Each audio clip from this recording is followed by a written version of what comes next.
mbokk yi asalaamaaleykum ñu ngi leen di nuyu di rafetlooti seen ànd ak RFM di leen ñaanal jàmm yi sàkku ñaan ci yéen benn wax ji studio Eva Mbaye bismillah ci xibaar yi. Assane Gueye. waa ñoo lànk yi nu tegoon loxo samedi ji ak léegi ci wàllu ko cëddaleem ay flyers mujj nañ leen ba ñu toll ci fukk ak juróom daañ ci dégg kenn ci ñoom Aliou Sané moom dafa gis ne dañ leen a kidnappé woon seen avocat yi di ñaawlu doxalin yenn yi mu gis ne du def lu may rey liberté. la xew ca nganuk présidentiel ca Londres ci Angleterre ak soxna su fa daal di jóg ci jotaay ga yuuxu ne nanu ba Guy Marius Sagna Abdou Mbow di porte-parole adjoint bu parti bi di APR joxu ko solo genn gi dafa gis ne sax dafay wane rek ne ak wér la démocratie Sénégal nekke gréew ñetti fan ci sës ci daara ji nuy tàggate wàllug journalisme ak li nga xamante ni ñooy technicien ci wàllu information li ko waral di ñu bootu ci bànqaasub SAES ba fa ñooy ñaaw lu ñu ne juróom fukk ak ñaari journaliste doomu Bénin yu ñu joxe attestation ci daara ja ca daal di wuñ ci yëgloog comité pédagogique ba ci yooyu jamono ci université Assane Seck bu Ziguinchor étudiants yi yëglu fa ci grève di ñaaw lu ñu ne li ministre enseignement supérieur wàccowul ak i diggéem jëm ci orienté gi ñee li boromi bac bees dëkk bii di Sareero Diaw ak fitna gëfaak tiis ba fa woon soxna sunu fa boom dog bopp ba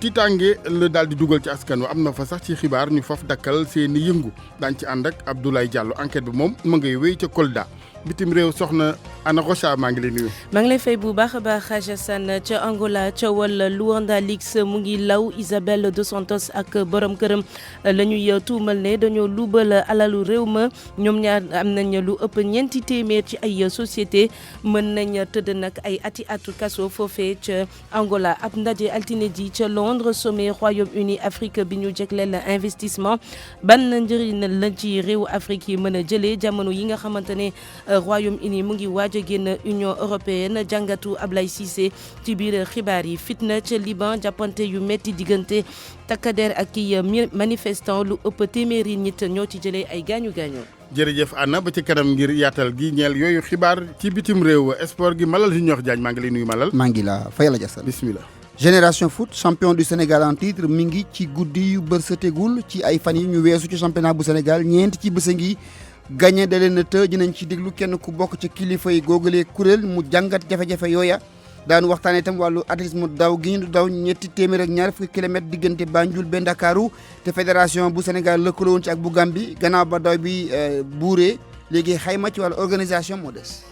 jërëjëf Malal yéenekaay yi ak Mamadou Mouhamed Ndiaye gis-gis ak RFM tey wàllu liberté la ñuy waxtaanee ak Sénégal ak tolluwaay lii ginnaaw ak jàppe ba ci mujj ñeel fukk ak juróomi membre yu Y'en a marre fàttali ni bananu leen sànq ginnaaw ñaari fan yi garde à vue ci technique bi Abdoulaye Diop résident ten Oumar Diaw.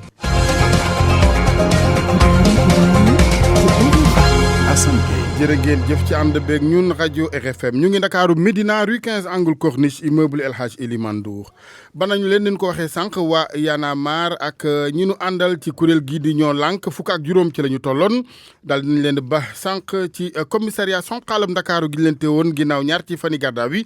ñoom rafetlu wuñu ko dem ba jàpp sax ne dañ leen kidnappé woon seen avocat yi naka noonu ci wàllu liberté yi moom la gis ne yenn ciy doxalin du def lu may rey moom sa bopp gi Sénégal Salimata Aw. ñu dem ne Aliou Thiat mu ngi ñëw. Aliou Sané moom moo njëkk génn ci commissariat central nekk nag di nuyoo naataangoom yi nga xamante ni boobu ba léegi ñi ngi taxaw buntu commissariat di xaar ñu libéré leen. ki ci topp di Thiat ak rappeur bi Malal Talla kanam gi sonn muy gaawantu nag di takk ceinture am bi ñu tekki woon.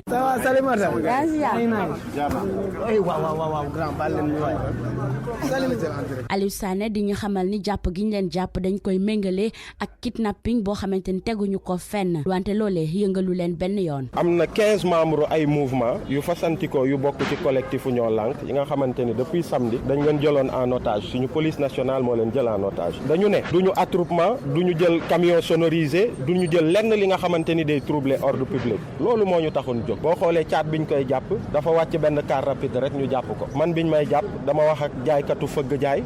tourner rek ñu jàpp ma gis ngeen ni déjà am nañu manifestation bu mag au niveau national bi ñuy amal le 31 janvier prochain incha allah mais en même temps sensibilisation bi incha allah dinañ ko continuer dinañ ko wéyal. ay fukki membre yu bokk ci collectif ñoo lànk ña nga woon ca booru commissariat central ñoom nag lii rek nee na lañ doon xaar ñu wane kontante bu rëy. man depuis samedi ba léegi si ngoon maa ngi di leen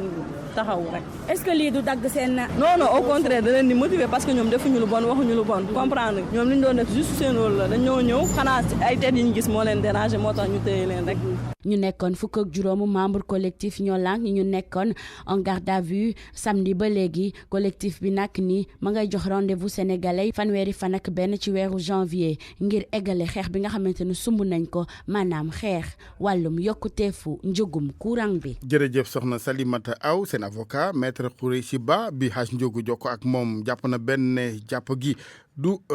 lu dëppoo ak yoon wala lu wéeru fenn fii wàllug doxalin wi gis na ni du def lu may na saxal liberté ci mim réew maître Khoureychi Ba. problème courant bi dafa doon li nga xam ni interpellé bépp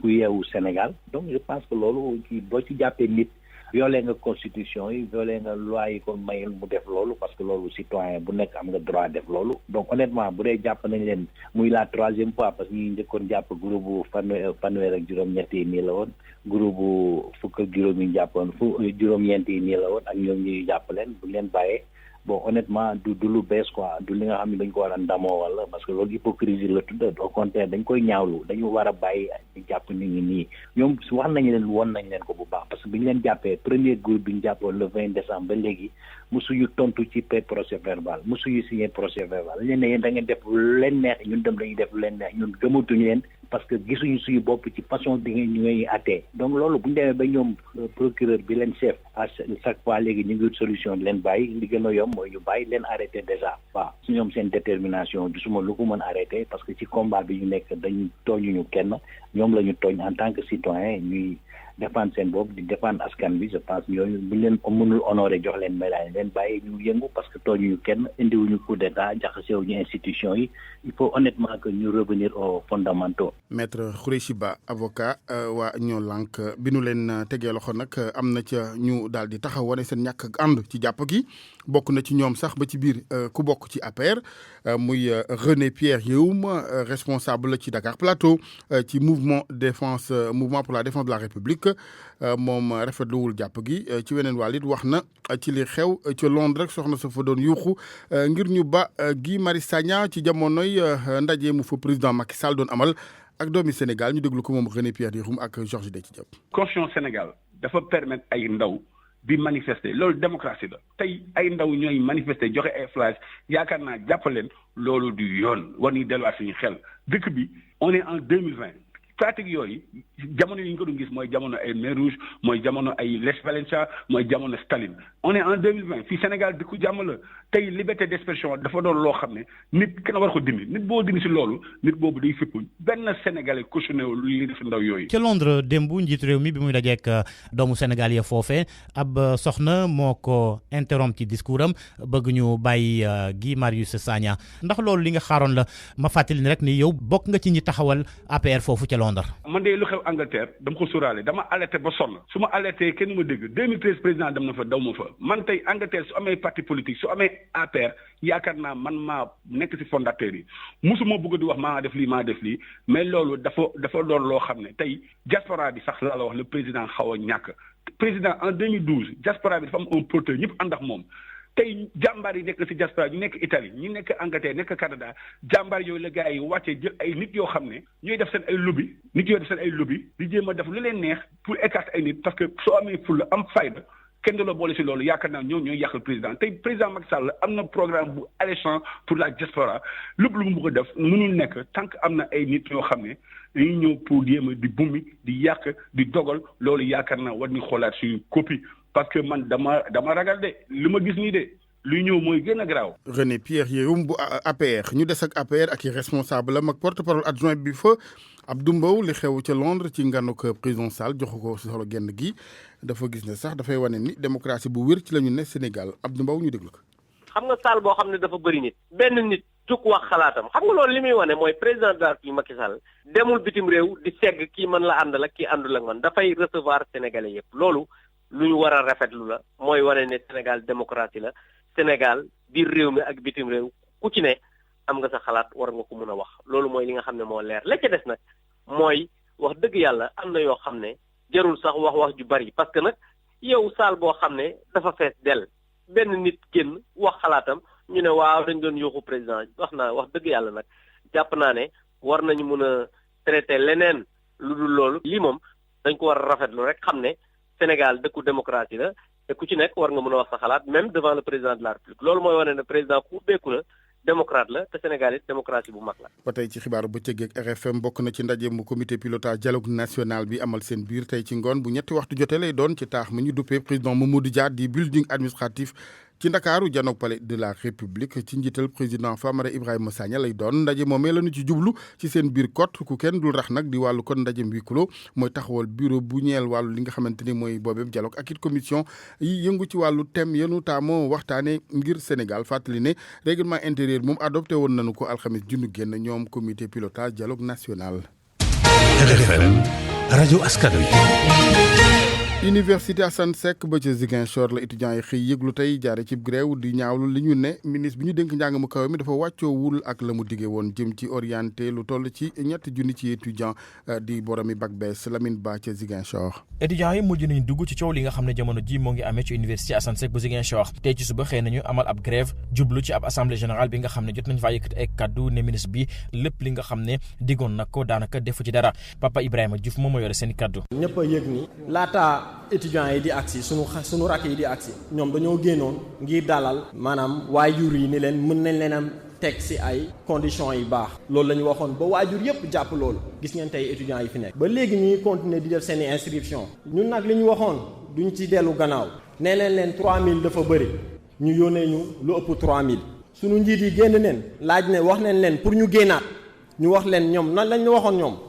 mënatuñoo dem ci loolu le fameux waxeet la nañ génn ñoom ñu def ko déjà gis ngeen vidéo yi wane na ko rang bu dul jeex ku ci nar a dugg 8 heures di nga ndékki ba 10 heures doo ko dem jàngi yenn amuñ sax classe bu mën a contenir benn département amul. jàpp nañ ne nag grève bi nga xam ne tàmbal nañ ko tey mooy ndorteelu plan d'action bi nga xam ne fas nañ ko yéene def nee na ñëw fan yi di ñëw nañ amal yeneen action yi nga xam ne kilifa yi dinañ leen dégg. su jaree bàyyi bakkan dañ ko fiy bàyyi parce que la cause elle est noble. te li ñu gën a métti ci loolu mooy sunu ministre bi dafay génn di wax ni sotti naa ay millions Université Assane Seck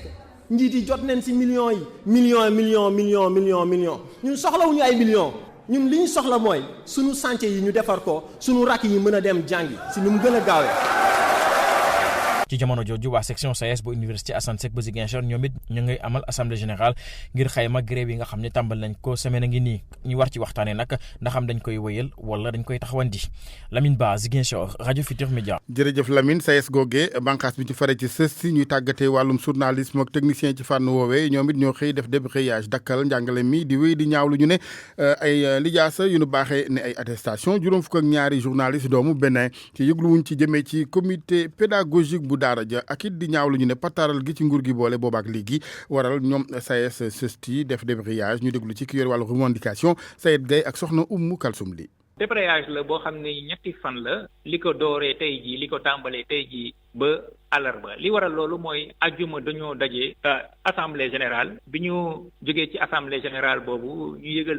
nit ñi ni kat am na xaar boo xam ne ñu ngi ko doon xaar autorité rectorale yi nga xam ne ñoo jiite université ngir ñu wax ci wàllu attestation yi nga xam ne dañ ko joxe te ni ñu ko joxee baaxul ni ñu ko joxee baaxul mooy ni kër goo gis dafa am nu muy doxee te béréb bii di CESTI duñu wax ni kat lépp loo xam ne dafa jëm ci wàllum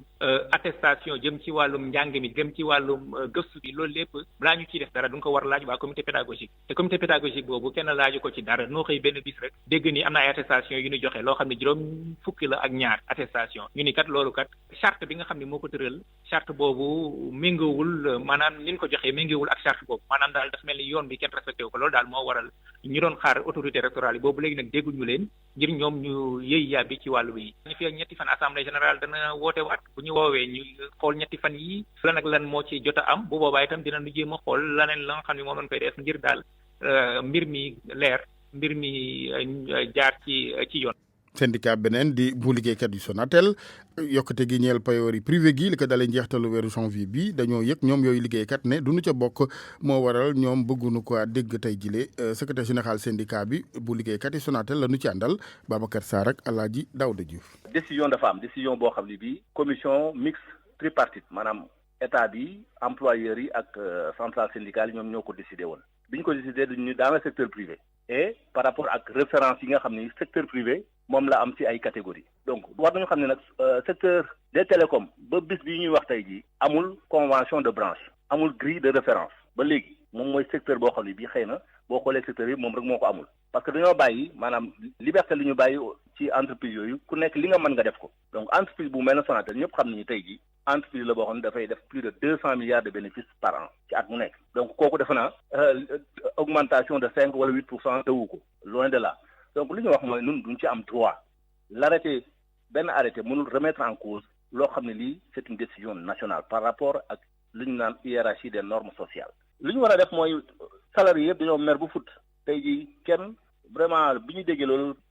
dafa naqadi salarié yëpp moo tax tey jii on va se mobiliser te daañu ñu dégg nag parce que loolu wax dëgg yàlla mënuñu ko nangu tey mënuñu ko nangu ëllëg. ñu waxtaanee léegi policier radié yëf yi ci Sénégal ñu génne woon ci métier ma takk der atum 1987 ginnaaw grève bu ñu doon amal ndax juróom-benn ci ñoom yu ñu tegoon daane ati kaso ñu toll ci junni ak juróomi téeméer yu ñu radié woon dinañ nag jot li nga xamante ni mooy seeni ndàmpaay ci njeextalu weer wi lay doon muy kon réparation goo xamante ni ñoom dañoo jàpp ne doxalin wi ci président Macky Sall wane du def lu may ak jubbanti tëral justice di lu nu rafetlu commissaire Cheikh Tidiane Kane la ñu ci àndal njiital mbootaayu que policier rajo Sénégal nekkoon tey ganu RFM matin. 32 ans ci insisté waaye nag yàlla mi ngi koy doog a tudd lu jot yomb ñu ngi sant Macky Sall di ko renouveler sunu attachement di ko remercier son gouvernement. app gi kañ la délai bi ngeen ñu commencé leen di yéen ko fay ndàmpaay yooyu ngeen ci jot. ci dëgg-dëgg et puis li écho yi ma ci jot vérifier c'est par tranche. Il y a déjà 500 dossiers qui sont en traitement au niveau des services financiers de l'État. D'autres donc tranches vont suivre au fur et à mesure jusqu'à apurer complètement donc l'effectif des 1423 policiers qui en ont droit. ay xibaar yi ñu wax ni njeextal weeru janvier bi normalement yëf it war na tàmbalee wadd. D'après les dernières informations yi ma mujj jot première tranche de 500 et quelques dina tomber fin janvier su ci yàlla andee yeneen donc effectif bi dina koy def par tranche ba mu mot ba ñu apurer complètement le nombre de 1423 si je ne me trompe pas dans le chiffre yow ñu ci war a bénéficier.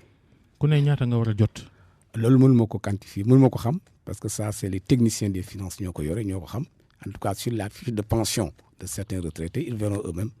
comment donc financièrement il y a ces retombées. commissaire Cheikh Tidiane Kane jiite kuréel ak policier rajo yi Sénégal di rafetlu kon dogalam nguur gi bu président Sall jëm ci baaxee leen ni ndàmpaay ginnaaw bu ñu leen génnee police ak léegi mu nekkoon ci atum 1987 ñu des ak police bi nga xamante ni ñu ngi en activité ña fare ci Mbour ak gàntal gu nu gàntal pexe ñu doon yëngu ci wàllu trafic yamba benn tonne bu tegal téeméer ak juróom fukki kilo yamba ràññee nañu teg loxo trafiquant bi ñamu ci lëngool nag ñoo xelu jamono yi yamba jooje ak coowal daganul comme déet ba nit ñi di ko tox ci anam yoo xamante ni yoon dina ko nangu ni mu ne amee fu ci mel ni Canada Pays-Bas ak Belgique Afrique moom seetlu gi mooy ba tey réew yi ñu ngi ci booleeg naatable donte Afrique du Sud moom 2018 daal dina sóobu ci mbir yi Mouhamed Ali Mouba. ci àdduna bi Belgique États-Unis Canada Californie ñoom daanaka légaliser nañ consommation chanvre indien cannabis waaye nag ci Afrique ba léegi nii réew yu bëri ñuy koy interdire Afrique du Sud kese moo ko légalisé ci 2018 Zimbabwe Nigeria Ghana ak yeneen ñu ngi continuer di plaider ngir ñu dindi kon interdiction boobule am na ñoo xamante ni nag ci lu bëri consommation médicale bi lañ bëgg ndaxte dañ koy defaree garab yu bëri kon consommation bi dañ ko war a réglementer waaye beneen argument bi bu gën a am doole mooy argument économique bi ndaxte pays yu bëri yi jot a légaliser kon consommation drogue bi daanaka yokk nañ seen taxe nguur gi da ci am lu bëri naka noonu itam baykat yi ndaxte mbayum cannabis bi moo gën a ëpp valeur mbayum ceeb wala mbayum gerte wala sa mboq bu fekkee ni mbayum yooyu année bu ne benn culture mun na joxe $25 à $30 ci année bi ci saison bu ne cannabis bi daanaka mun na joxe $200 par an képp koo xamante ni def na ko looloo tax ñu jàpp ni bu fekkee ni Afrique légalisé nañ ko loolu dina tax réew yu bëri yokk seen koom ci wàllu wuulee kon argument économique bi am na solo waaye naka noonu itam dañoo jàpp ni bu fekkee ni dañ ko légaliser dina tax état bi wàññi kon xaalis bi mu doon dugal ci wàllu répression bi maanaam daw di topp kon délinquant yooyu lee police ak gendarmerie dina kon topp beneen liggéey bu dul def li nu mel naka noonu itam dina wàññi marché noir bi ak criminalité bi ndaxte cannabis bi ci côté boobu xaalis bëri lay générer. Mohamed Ali Mouba sa dëkk la ñu wutali Kolda ak Abdoulaye Diallo waxtaanee tiis wa fa ak soxna soo xamante ni dañ ko daal di faat ba noppi daal di dagg bopp ba ca Saare Yero Diawo dugal na fa nag tiis njàqare ak tiitaange ci askan wa ñenn ci ñoom sax faf dakkal seen i yëngu Abdoulaye Diallo. askanu Saare Diawo surtout ñoo jaaxle woon lool bi seeni ndaw si di Yoba Baldé réeree waaye depuis bi ñu leen annoncé dëju ndaw si ak niñ ko réyee depuis booba la tiitaange naxar ak tiis nekk ci ñoom mu waral ñu arrêté bépp activité. bu guddee duñuy nelaw ni mu waree ngir tiitaange këru aju dem si yàlla ji mu ngi bari ay nit ñaa ngi jóge fu ne ngir jaale dëj bi waa gendarmerie ñoo ngi wéyal l'enquête bi borom kër ndaw si nijaayam ak waajuram bu jigéen ñoo ngi fu mu ne nii fii ci Kolda ngir bile enquête bii mooy ñaareelu cas bi xew ci gox bi ndaxte fi ñu fekk néewu ndaw si ca même àll jooju la ay samba boy dogale woon benn notabilité loolu xaw na jege ñaari at kooku ba léegi kenn gisaatu ko Saare Yero Diawo surtout doon gox bi ñu jàpp ne dafa am ay samba boy yi fay nëbbatu ci kaddu kenn ki si xam dara ca diggu frontière Sénégal Guinée Bissau la yooyee samba boy samp seeni dëkkuwaay loolu tax mu jàmp lool ngir way karange gi amal ab opération de ratissage ca boobee gox RFM Kolda Abdoulaye Diallo. RFM bitim réew. soxna Anna ñu ngi dellu ziar la. ñu ngi dellu di la ziar Khadija Sène. ñu tàmbale koog Mali ak réunion boo xamante ni ngir dekkil comité suivi bi ñeel accord Alger woon. ndaje boobu mu ngi jeex ni ki démb ca diwaanu Bamako bu ñu sukkandikoo ci RFI nag bokk na ci liñ fa gën a waxtaanee fexe ba armée bu Mali bi daal di dellusiwaat ca Kidal ci bët gànnaaru Mali ndaje boobu kon ne armée boobu kon bu weesoo force malienne yi war na ci bokk itam ñi nga xamante ne dañoo jàppoon ne ay way fupp lañu ay combattant ci groupe armé yi ki nga xamante ne nag moom moo toogal ONU foofee ca Mali dafa wax ne rek gulet ñuy am waxtaan bu sincère ci boobule mbir te am na yaakaar ne ci lu yàggut dara daañu mën a déployer boobule l'armée foofee ca Kidal. Angola moom ak enquête bu mujj bu ñeel consortium international journaliste yi ci yëngu ci wàllu investigation ñoom dañoo daal di taqal bu baax soxna si di Isabel dos Santos. Isabel dos Santos Khadija moom mooy doom ci kii nekkoon njiitu réewu Angola José Eduardo dos Santos ñu ngi koy joxtu ne nag dafa luubal lu tollook $1 milliard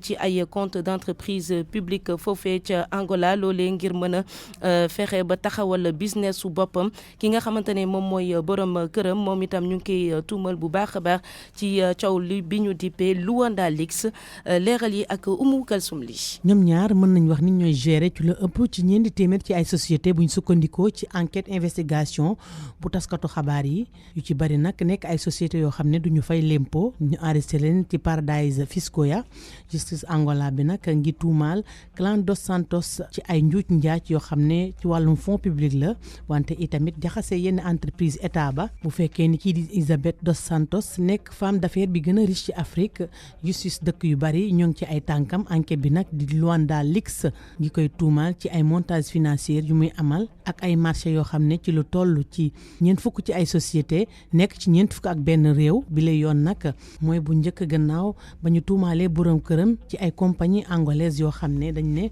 moo ko moom ci ndigalu kii di gorom loole di tax ngir mu am ay fonds publics ak privé 2015 ba tey couple bi nag moo ngi dugal ay circuit financier yoo xam ne société couple bi ñoo koy gérer waaye ñii di autorités yi néerlandaises yi nag ñoo ngi def seen kéem kàttan ngir amal ay contrôle ca société ya ñoom ñaar ñee boo moywul danañ leen teg loxo teg leen daan yu metti ba tëj leen ci kaso yi ca Angola. coow li kon foofee ca Angola mu ngi soog a tàmbale ñu daal di wutali réewu Liban ak fitna yu jàppante yu metti amoon ni ki démb diggante takkadeer yi ak ay manifestants fa ca capitale ba di Beyrouth gën kaa neew téeméer ak ñeent fukk ak juróomi nit jëlee neen ci ay gaañu ni ki démb dong waaye nag mobilisation bi samedi la tàmbale ba tax bu ñu sukkandikoo ci RFI lu tollook juróomi téeméeri ci ñett ñoom ñoo jëlee ay gaañu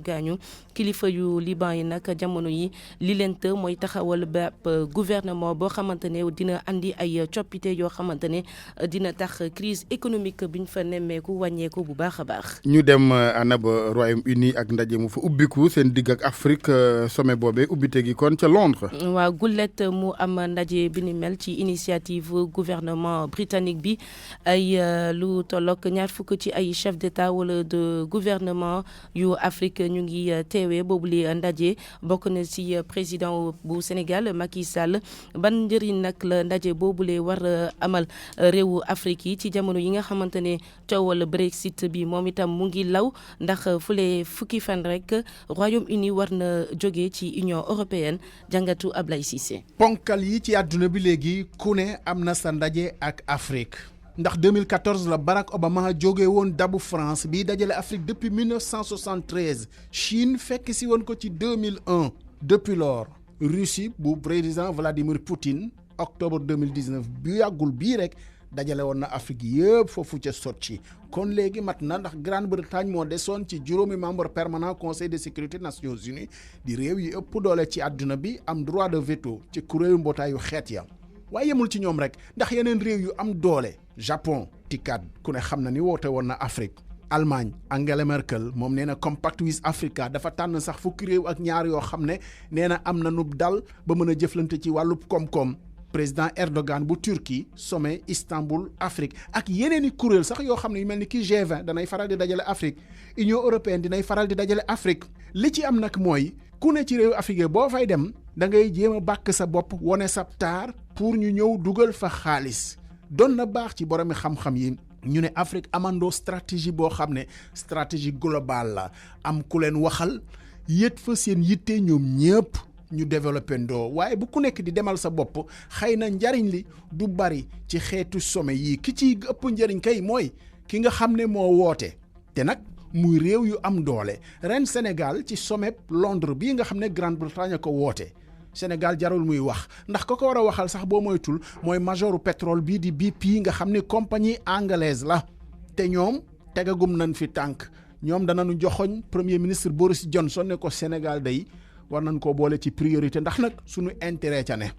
des na nag xam ndax Sénégal dana mën a faggandiku intérêt am déet ci li fi Grande-Bretagne nar a dugal te lépp jëm ci wàllu pétrole contenu local bi war nañ ko ci gën a yëkkati waaye bu fekkoon Afrique day waxal boppam dana mën a defar yoon yoo xam ne ñëpp a koy bokk train yoo xam ne transsaharienne lay doon wala transcontinental ak muraille verte bi nga xam ne ñu ngi koy bëgg a def mu tëñu te capitaux internationaux yi rek mën ñu cee jàppale. jërëjëf Abdoulaye Cissé kon filek ngoon daañu xam lu tukkee ci boobule ndaje Xajasan. jërëjëf yow it soxna Anna Rocha. ñu daal di jublu ci taqarñi gi ñeel sport gi malal. ak génération foot bi nga xamante ni ci wàllu championnat bi daal gañeetul. ñeenti match ngi yoo xam ni dañoo tëw am ndam benn poñ kese la ñu am ci ñeenti jongante yooyu ñetti ya dana ko ñàkk ci sax nag seen terrain booba di génération foot te loola musutu am. lu waral kon jafe-jafe yi ak la ci def ngir pexe ngir mu dakk sampal nañ ñi laaj yi ko yore seen jokkoo di taalafal mu ni tolluwaay bi guddi toll nii ni nga koy jàngat lii moo ci des. génération foot ku ko xam daanoo woon ñëw foofu ci këram di ko gagné autant de fois donc lu am la tey vraiment il faut que ñu mën a toog waxtaan xool yan mooy solution yi nga xam ne moom la ñu mën a apporter ci équipe bi parce que xool lan mooy les vrais problèmes lan moo ci am est-ce que on a digéré vraiment défaitu coupe africaine yi est-ce que départ yenn joueurs yi jot nañ leen mën a remplacer est-ce que xale yi aussi tamit pour ñenn ñi c'est pas le sentiment de fatigue parce que boo xoolee ñenn ñu bare depuis pratiquement 1 an ils n'ont pas arrêté de jouer xam nga donc c'était dans la continuité bu dul génération foot ñu ngi woon ci équipe nationale yi donc équipe nationale CHAN wala équipe nationale U17 ñoom ñëpp ku nekk ñu ngi doon compétir et bon ça aussi ci la bokk maintenant est-ce que ñun ñoo leen war a mën a defaraat ba ñu mën a rebondir tout ça c'est des choses yoo xam ne il va falloir que ñu waxtaan ci toog jéem ko faj comme jàngoro bu ñu daan xam génération foot ci domicile mosuñu perte autant de matchs ci histoire de génération foot maintenant yenn départ yi est-ce que remplacé nañ leen ni mu waree xale yi est-ce que c'est un coup de fatigue est-ce que déception bi ñu am ci coupe africaine yi est-ce que digéré nañ ko donc yooyu yëpp daal dinañ ko dajale toog waxtaan ci xool jéem a ut ay solution rapidement. Talla Fall doon waxtaanee génération foot ak lañu nas ne ay jubanti ñeel club bi ñu dem ci wàllug course bi. Banjul Ndakaaru biñ ci noppee ci rawante gi ñu ngi ci jamonoy bilan bi. daanaka daw nañu ñetti téeméer ak ñaar fukki kilomètres ba nu ca génnee ASFA di équipe bu Sénégal bi moo jël raw gàddu ga topp ca équipe bu armée bu Gambie waa Sénégal nag ñoom lañ dénkoon lépp lu jëm ci wàllu organisé ci wàllu technique ak yu mel noona xayma nañu nag lañ doon def ci boobu les courses ak lees ci war a defaat ngir déwén mu gën a ñoŋ président fédération bi di Sara Wali dénk na kàddu yi Abdou Diouf Junior. organisation bi sur le plan technique baax na natt nañ daw bi ni mu waree mais problème bi moo gis nga nit ñëw bëriwul ñi ko yëg sax bëriwul publicité bi ak communication moo jàllul ndax fi waroon na mën a fees del ak ay nit sponsors yi ñëw affaire bi gën a neex loolu rek moo ci manqué presse bi ñëwul aussi loolu yëpp problème de coordination entre ñaari réew yi la ba dernière minute sax ñu yaakaaroon nañ affaire bi du am ñoom amuñu xaalis amuñu leen jàppale te puis ren Sénégal di ñu wàññi cëram ci organisation bi volet technique bi la ñu yemloo te daaw gis nga daaw fi dafa neexoon parce que on était au cœur de l'organisation cette année nag ay rëq-rëq moo am suñu diggante ba nga xam ne ñoom dañu yem ci volet technique bi moo gis nga li mu jur. rëq yi ci kan la ci diggante ñaari yi kan moo ci nekk. comme première édition bi duñ jubóowul ci ay waxtaan. kan lañ dénk mbir moom mu waroon ko defu ko. ku ñu wax Cheikh Sarr bu góorgóorlu moo waroon nekk ci diggante ñaari réew yi moo ko doon dox nombre de réunions yi waroon teniruñ ko organisation bu day nii waroon na balaay am au moins réunions yi bëri jaar diggante bi ci ñaari parti ñu toog. ñu yaakaar ne dañ ko war a yaatal ba ci yeneen réew yi loolu lan moo ci sa gis-gis. loolu kay day gën a neex rek ndax day tax course bi gën a am niveau lu ñu mën a waxtaanee la bis bu ñu toogee ba nga xam ne ñaari ministres yi nga xam ne ñoo yore sport ci ñaari réew yi gën nañ toog dugal ci seen loxo bu baax bañ yëg ko ñun mën nañ am fit boobaa ne dañ ko yaatal dugal ci yeneen réew yi jël avion dem seeti yeneen réew yi waxtaan ak ñoom pour mën a am. troisième édition bi Alaaji Assane RFM daf ci war a def équipe il faut que nam am koo xam ne dafa tuuti ku ko sut tuuti ku diggu dóomu ak ku njool ca kaw te foog naa ni ñi njool ñi bu ñuy seet tabarkàlla yow la ñu ñëpp joxañ baram ni yaa ñu représenté maanaam course bi yaay jox étape bu mujj bi ñu dawee Banjul Ndakaaru non da ngay dawee boori Saly ñëw Ndakaaru rek mais tout xam naa ni moom diwaanu Saalum laay yem rek ca Ibrahima Jàmme ne ko bu dee gerte gi jeexagul ñu def ñu maafe ca yendu jàpp seen sagaru jàmbur maître Ndiaye ñu ngi lay ziar bu baax. oui ñu ngi lay delloo ziar Alaaji Assane. ñu ngi it également ak maître Pape Sène président comité sénégalais des droits de l'homme maître Sène ñu ngi lay nuyu. ñu ngi lay fay Alaaji Assane. jërëjëf maître Assane Dioma Ndiaye ni ñu ko waxee du sax ak gam-gam la xëy na waaye bu ñu nee liberté ak li nga xamante ni mooy moom sa bopp ci wàllu ñaxtoog yeneen ak it jàppee yu nuy nemmeeku fan yi manees na wax ni daal dafa am ak nësëx ci tolluwaay situation liberté yi Sénégal. waaw jàpp naa ko te jàpp naa ne itam mës sa egg fi mu egg tey ci Sénégal maanaam doomu aadama li ñuy wax vulnérable maanaam que jàpp ko yomb na yomb boo xam ne tey yaakaar naa régime yi fi jaar yëpp xëy na buñ ko doon def itam am na forme buñ ko doon defee mais tey daal non seulement jàpp bi ni ñu koy defee yomb na mais même ñiy jàppaate sax mënoo leen a ràññale salam duñu décliner seen identité alors que li ñuy wax ak contrainte physique wala violence légale état rek moo ko moom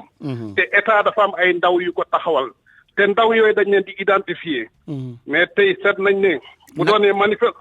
naka lañ war a identifier wu ñoom waaw c'est-à-dire que soit mun yor tenue xam nga police wala gendarmerie wala képp force de l'ordre wala douanier bu solee tenue xàmmee nga ko su fekkee dafa nekk civil dafa war a génne kartam war la ko mais la man ndawal buur laa topp ma wala nangam mais loolu amatul léegi ay tenue Baay Faal la ñuy sol ay tenue njaxasaan lu ne rek téye la te téye boobu buñ la ci téye nga faatu ci kaw faatu boobu police day dégager responsabilité dañ naan sax ndaw ba ko def moo agiral boppam maanaam agirul ci kaw ndigal yow nag nga nekk ci guuta boo xam ne doo xamoo noo ciy génne yu mel noonu moo tax état dañ koy organiser te institution dafa war a am benn taxawaay bu mu war a taxaw waruñu banaliser institution yi. donc tey bu fekkee ne attroupement itam dafa am lu koy yoon tërale balaa ngay arrêté nit ki am na lu la yoon teg. te gis nañ ne bi ñuy jàpp xale yi respecté wuñ ko. bu doonoon manifestation ni ko sama xarit Pape Sène waxee. sànq ci tubaab dafa am yoon woo war a jaar. te ñun dañoo bëgg a sitting dañoo bëgg a manifester. mais attroupement laajul loolu. ay nit mun nañ dajaloo. mais bu leen ndawal buur gisee wala muy préfet mairie jarul alkaati sax.